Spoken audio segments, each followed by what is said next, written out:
আসসালামু আলাইকুম। প্রিয় দর্শক, আপনাদের সকলকে আমন্ত্রণ জানাচ্ছি। বিশ্ব ইজতেমা ক্যান্সেল হয়ে গেছে বা বিশ্ব ইজতেমা হবে না। তো বিশ্ব ইজতেমা কেন হবে না সেটা হয়তো দুই একটা পত্রিকা এক একজন এক এক রকম লিখছেন, যে মানে নির্বাচনের আগে হবে না বা এই, কিন্তু আসলে কংক্রিট কোনো এভিডেন্সের কথা কিছু বলছে না কেন হবে না। তো বিশ্ব ইজতেমার আয়োজক হাবিবুল্লাহ রায়হান বলেন যে আগামী 2, 3, 4 তারিখের অনুষ্ঠিত খুরুজের জোড়া যারা অংশ নিতেন, অর্থাৎ যারা আল্লাহর রাস্তায় চিল্লা বা তিন চিল্লার জন্য বের হওয়ার প্রস্তুতি নিচ্ছিলেন, তাদেরকে টঙ্গী ইজতেমার মাঠে জামায়াত না হয়ে নিজ নিজ জেলা ও এলাকা থেকে বের না হওয়ার জন্য বলা হয়েছে।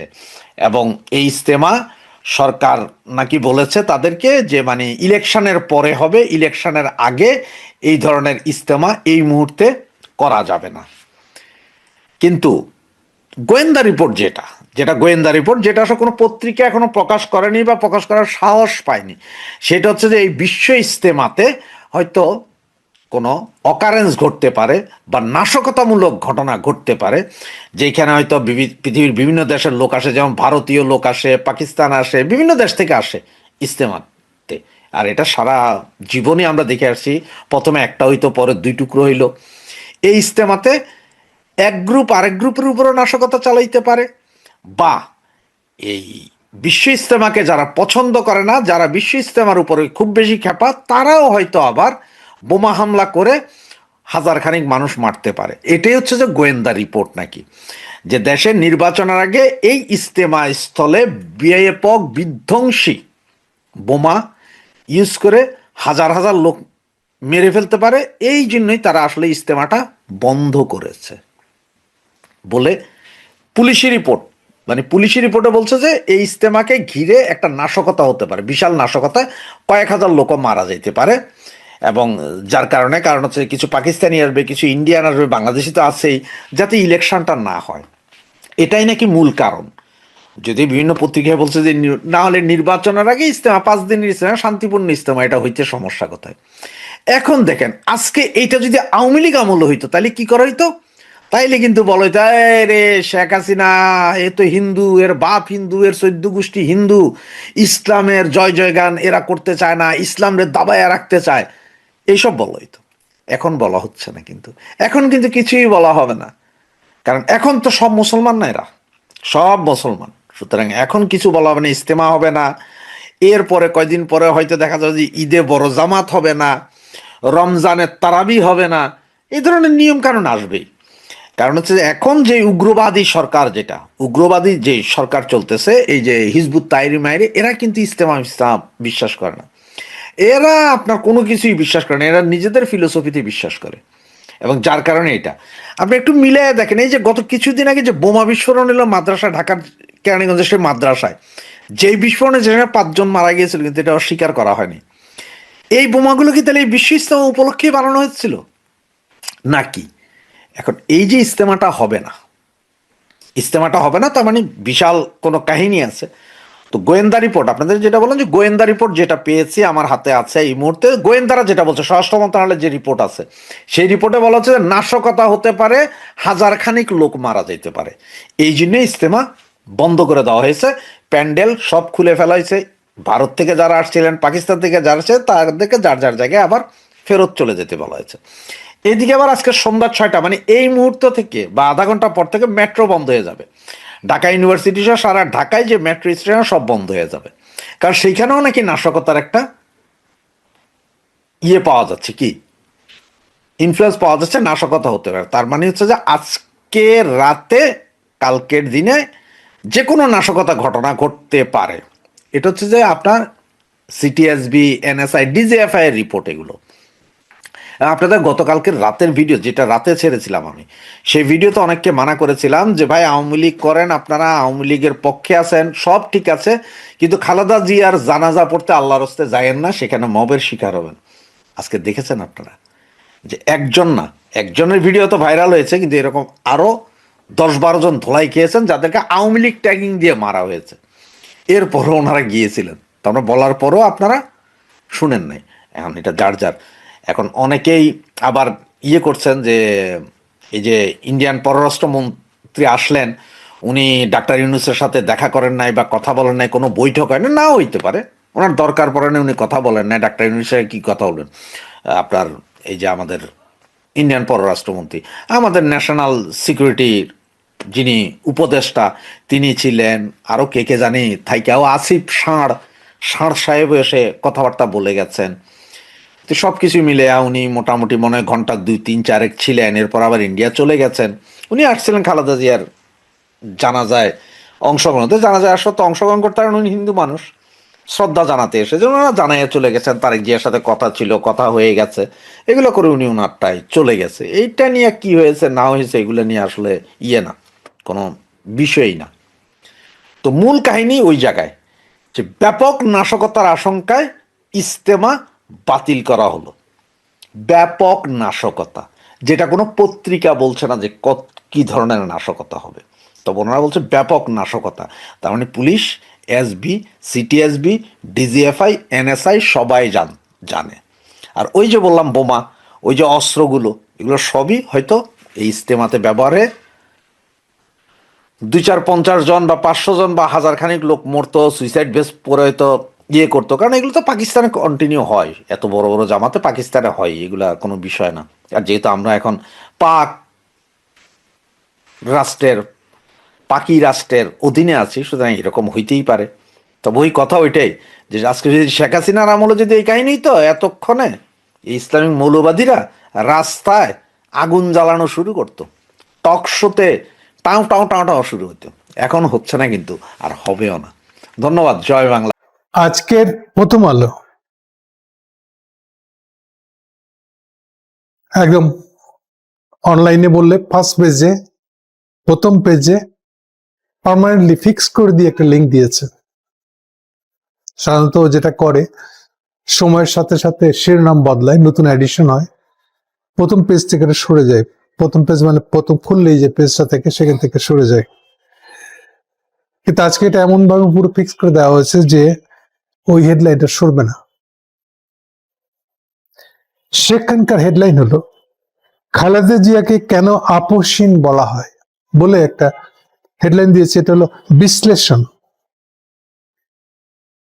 এটা একটা রিপোর্ট করেছে তারা।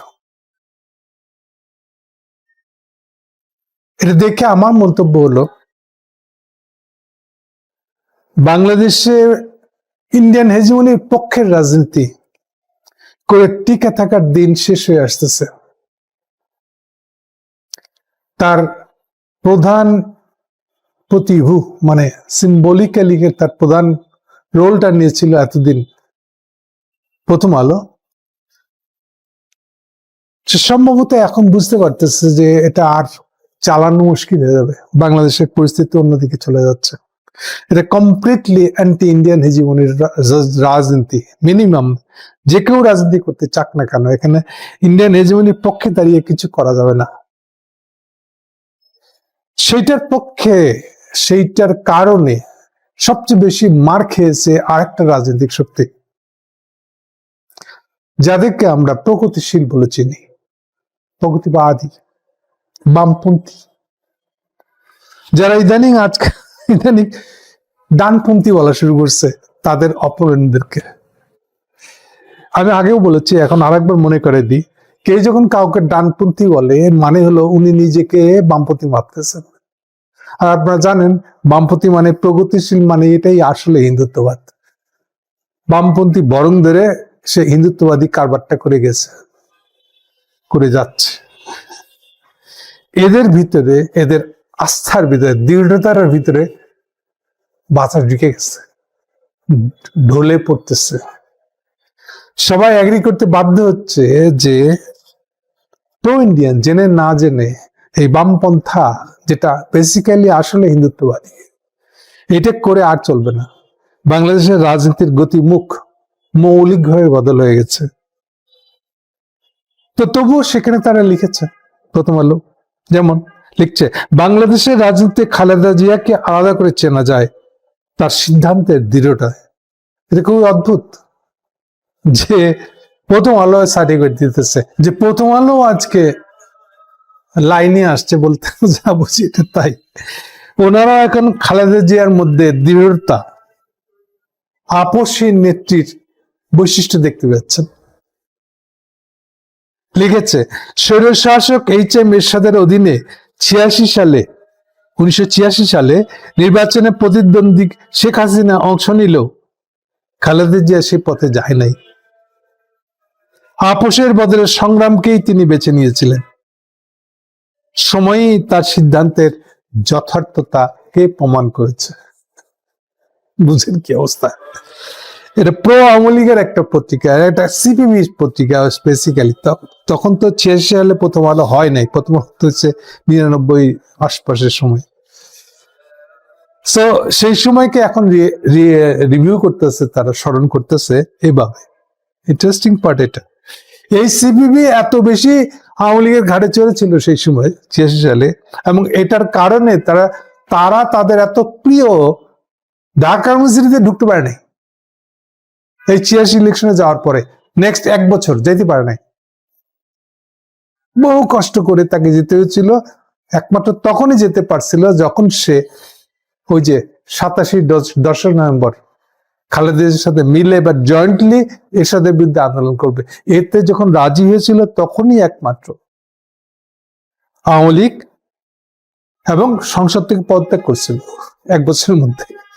তখনই সে মাঠে নামতে পারছিল, আবার ঢাকা মিছিল ঢুকতে পারছিল। ছাত্রলীগ ঢাকা মিছিল ঢুকতে পারে না, আপনি চিন্তা করতে পারেন সেই আমলে এই 86 ইলেকশনে যাওয়ার জন্য।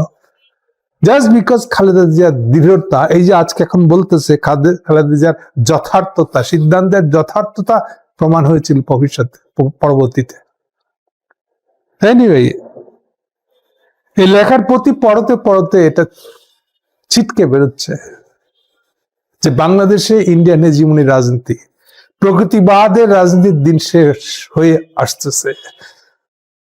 এরপরও যদি তার আগামীতে টিকে থাকতে চায়, তাদেরকে তাদের রাজনৈতিক ভাষ্য বদলাতে হবে। পুনরায় ভেবে দেখতে হবে কি কি ভুল অপরাধ তারা করছে। এগুলোকে রিভিউ করা ছাড়া তারা বাংলাদেশের রাজনীতিতে ঠাঁই পাবে না।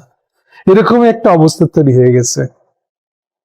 আজকে খালেদা জিয়া মারা গেছে, এই উছিলা করে তারা এখন বুক সংশোধনের চেষ্টা করছে। তুক্কু ভুলে গেছে খালেদা জিয়া আপসহীন ছিল। খালেদা জিয়ার ইলেকশনে পার্টিসিপেট না করাটা সঠিক ছিল।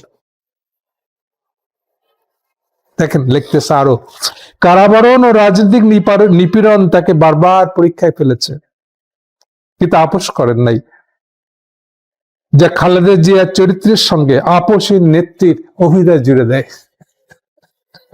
এখন রিয়েলাইজ করতেছেন, প্রথম আলো মহাশয়, ইউ আর টু লেট।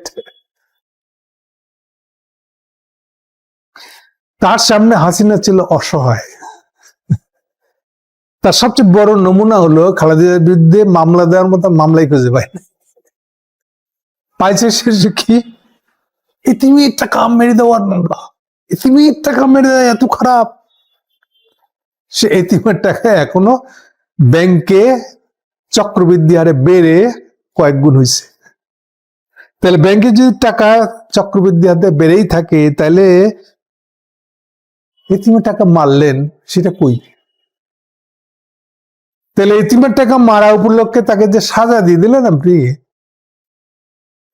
পরিত্যক্ত জেলখানার মধ্যে তাকে বন্দি রেখে, যে জেলখানাটা পরিত্যক্ত হয়ে গেছে, ক্যানিং কিন্তু চলে গেছে আসল জেলখানা, সেই জেলখানাতে খালেদা জিয়াকে ঢুকে রাখা হয়েছে। এরপরে তো প্রথম দিক থেকে এটার বিরুদ্ধে কোনো কথা বলতে আমরা দেখি নাই। এখন ওনারা আস্তে আস্তে খালেদা জিয়া একটা সত্যি আপসী নেত্রীর ছেলে এইসব বয়ানে। দিন আসলে বদলে গেছে এবং দিনকে দিন আরো বদলেছে। আর সবচেয়ে শেষের ঘটনাটা দেখি, আজকে খালেদা জিয়া এতক্ষণ আশা নামাইছে কিনা আমি শিওর না, মাঠে কবরে নামানোর সময়, এখন জানাজা হয়ে গেছে, জানাজার পরে এখন খবর দেওয়ার প্রস্তুতি চলছে। আমি যতটুকু দেখেছি এখনো লাশ ভ্যান থেকে নামিয়ে ওই জিয়া রহমানের কবরের পাশে পর্যন্ত নিয়ে যাওয়া হবে, ওখানেই কবর দেওয়া হবে। তাদের মধ্যে এখনো নিয়ে যাওয়া হয়নি, আমি লাস্ট যতক্ষণ দেখে আসলাম। যাই হোক, আজকের দিনের সবচেয়ে তাৎপর্যময় ঘটনা হলো খোদ জয়শঙ্কর এসে হাজির দুপুর 12টার আগে। জয়শঙ্কর কেন কারাকারি করতে হচ্ছে, প্রতিযোগিতা করতে হচ্ছে পাকিস্তানের সাথে? না না, পাকিস্তানের পররাষ্ট্রমন্ত্রী এসে যদি উনার আগে বাজিবাদ করে দেয়, তাহলে তার আগে ওনাকে যাইতে হবে। জয়শঙ্করেরা মোদী সহ তারা এতদিন হুঙ্কার দিয়ে গেছে, এটা না হলে হবে না, ওটা না হলে ইলেকশন হবে না, এটা না হলে ইলেকশন মানবে না। তারা ইনক্লুসিভ ইলেকশন করতে হবে বলে হুঙ্কার দিতেছে, এই এক সপ্তাহ আগেও দিছে। তো খালেদা জিয়ার মৃত্যুর খবর শুনে ছুটে আসছেন কেন? বহু দেশই তো আসে নাই, একটা বিবৃতি দিয়েছে, আপনারাও দিয়ে চুপ থাকতেন। আপনাদের এই আশাটা পরিমরি করে ছুটে আসাটা কি প্রমাণ করে? প্রমাণ করে যে আপনাদের সকল দৃঢ়তা, হাসিনাকে আশ্রয় দিয়ে রেখে দেওয়া একটা খুনিকে, একটা ঘোষিত ফাঁসির আসামিকে, যার নামে ফাঁসির অর্ডার হয়ে গেছে আদালতের রায়ে, তাকে আপনারা রাজনৈতিক আশ্রয় দিয়ে রাখছেন আর হুঙ্কার দিতেছিলেন একদিন। তাছে খালেদা জিয়ার মৃত্যুতে ছুটে আসছেন কেন? এটিকে প্রমাণ হয় না যে আপনাদেরও দৃঢ়তা চুলাই গেছে, দিন ফুরিয়েছে আপনাদেরও। বাংলাদেশ একটা প্রভাবশালী দেশে উঠতেছে, it's just at the beginning. আমি বলে রাখলাম আপনাদেরকে, যদি আমার কথা আমল করেন নিজেদের জন্য ভালো হবে। এই সাউথ ইস্ট এশিয়ায় বাংলাদেশ আপনাদের চেয়ে আগে যাবে প্রভাবের দিক থেকে, বলে রাখলাম। কেবল ট্রাম্প হাত ছাড়ছে আপনাদের, চীনের সাথে হাত রাখতে পারবেন কিনা এটা আপনাদের ইচ্ছা। তাহলে আগামী দিনের দুনিয়াতে আপনারা যে একঘরে হয়ে যাবেন, যদি সে একঘরে হওয়া থেকে কিছুটা বিরত রাখতে চান, তাহলে বাংলাদেশে এই বদলে যাওয়া রাজনৈতিক ধারাকে বুঝতে স্বীকার করেন, একে ওয়েলকাম করেন। নাহলে ঘটনার পিছনে পিছনে দৌড়তে হবে আপনাদেরকে। বাংলাদেশের ঘটনা খুব দ্রুত আগাবে, এখন এত দ্রুত আগাবে যে আপনি চিন্তাও করতে পারবেন না, এক্সপেক্ট করতে পারবেন না যে ও এটা পসিবল ছিল, আমি তো দেখি নাই, জানি না। সার কথা বলতে গেলে আপনাদের দিন শেষ হয়েছে। বাংলাদেশের উত্থান বাংলাদেশের রাজনীতিতে অন্য কোনো দিকে চলে যাচ্ছে, আপনাদের নাগালেরও বাইরে। কোনো আপনাদের দালাল প্রতিষ্ঠান, ব্যক্তি কিছুই আপনি রাখতে পারবেন না, ধরে রাখতে পারবেন না বাংলাদেশে। ওই তাদেরকে শেষ জীবনে সে স্বীকার করে নিতে হবে যে খালেদা জিয়াই আপসীর নেত্রী ছিলেন। এটা যত তাড়াতাড়ি বুঝবেন আপনারা, আমাদের দেশীয় প্রো ইন্ডিয়ানরা, খোদ জয়শঙ্কর, এটা আপনারা যত তাড়াতাড়ি বুঝবেন তত আপনাদের জন্য ভালো।